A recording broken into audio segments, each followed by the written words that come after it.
नमस्कार जय जगन्नाथ मु ज्योतिर्विद पंडित इंजीनियर नीलांबर पाणी आज एक बहु मूल्यवान प्रतिकारटे मु कहूँ आपण घर छोट पिलाटी अच्छी पाठ पढ़ा को मन बड़ाऊ ना अन्य मनस्क रोचे बापा माँ कथा मानुनी चगला हो छोट छुआ तो निश्चित भाव चगला हे कि बेसी चगला हेले असुविधा पाठ प्रति ध्यान रही बापा माँ कथा मानवनी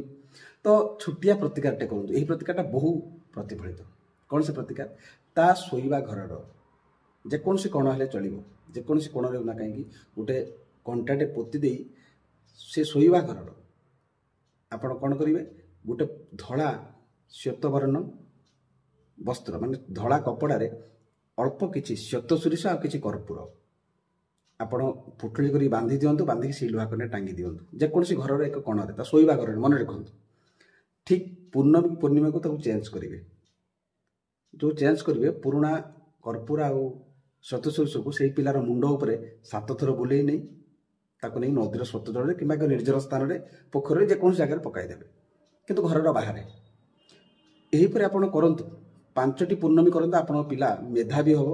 शांत सरल भद्र नम्र हम सबुठ बड़ कथा बापा माँ कथा मानिब बेसी चिड़चिड़ा हम ना क्रोधी होते शांत हम अन्य मनस्क थे निश्चित भाव में पाठ प्रति मन बढ़ाइब सबुठ बड़ कथा है सी बापा माँ कथा मानिब करंतु यही प्रतिकार द्वारा आपण पिला को गोटे भल मनीष करंतु संसार रे समाज रे भल मनीषर आवश्यकता निश्चित अच्छी समाज संस्कार हवा आवश्यक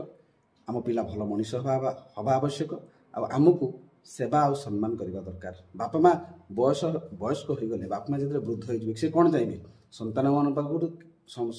बापा माँ जो वयस्क हो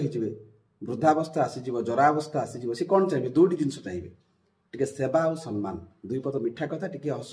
मो सन्तानटी मत भल पाऊँ तेणुक भल मनीष टे पिला हवा दरकार जय जगन्नाथ करते प्रतिकारटा।